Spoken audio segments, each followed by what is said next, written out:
With the birth of the electrical age, a nation's standard of living surged forward. The nerve center of the new way of life is the dispatcher's center of the utility that serves your community. This is where they route the power, where they plot the day's power requirements for everything from making toast or brewing the morning coffee to running factory assembly lines and turning on the light over the operating table in the hospital. The generating plant. Generating electrical power for the human population has proven to be no easy task. Through our efforts, humanity has discovered many methods to extract energy from resources our Earth, even our solar system, has to offer. Looking at the list of resources used to generate electrical power, it is apparent that we have a lot. However, many of these resources will eventually be used up. A lot of these have naturally formed from millions of years of natural processes and will never be replenished, at least not on a human timescale. Resources that can't be replenished are called non-renewable resources. Much of our electrical power production today is generated from a non-renewable resource, including nuclear power. Nuclear power plants generate power by converting thermal energy into electrical power. This thermal energy is produced by the process of nuclear fission. Nuclear fission is when the nucleus of an atom splits into two smaller nuclei upon the impact of a particle. This releases large amounts of nuclear energy and heat.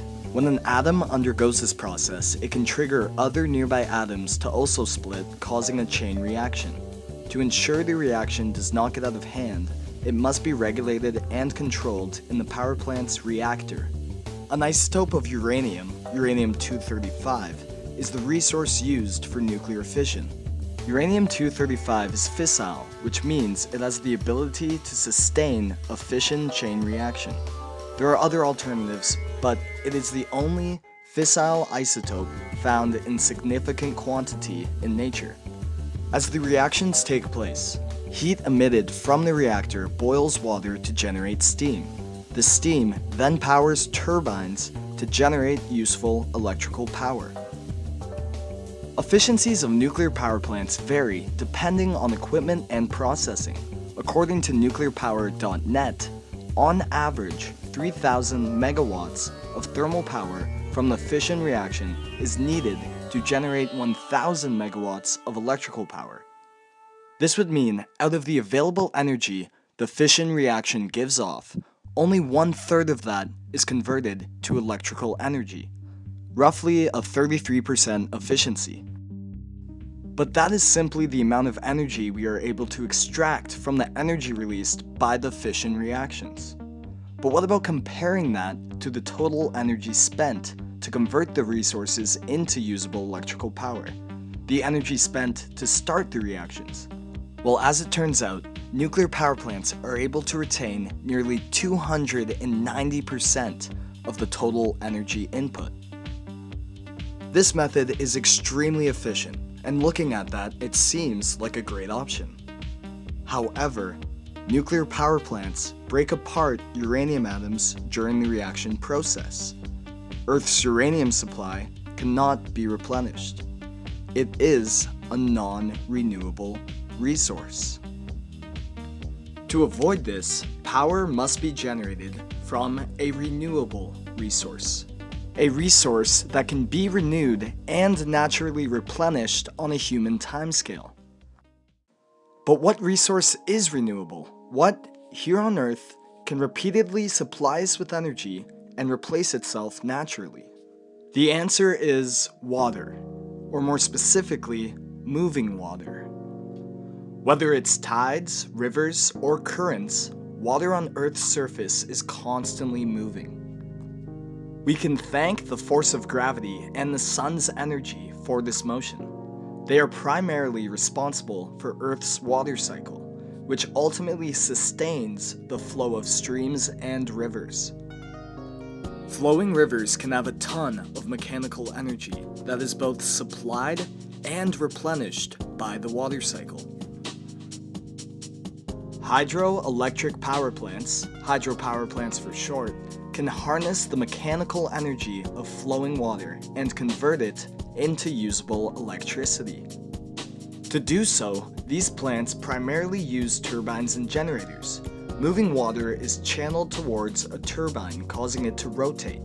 The mechanical energy now possessed by the turbine is converted into usable electricity by a connected generator. Hydropower plants are often stationed at a natural drop of a waterway, such as at rapids or waterfalls, to utilize the amount of potential energy. Hydropower plants also use dams to heighten water levels upstream, creating an elevated reservoir that will produce even more potential energy. Because waterways are needed for this method, plants obviously only occur in regions where there are an abundance of streams and rivers. Unlike nuclear power plants, the effectiveness of this method completely depends on its location. For these reasons, countries that contain the most amount of hydropower plants are China, Canada, Brazil, the United States, and Russia, all of which contain some of the largest volumes of waterways in the world.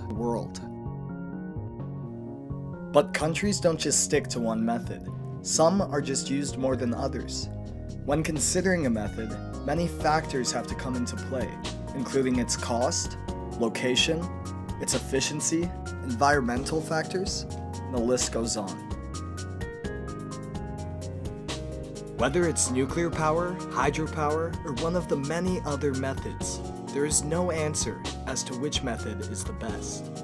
The only thing that is for certain is humanity must continue our mission to further improve our approach for producing power.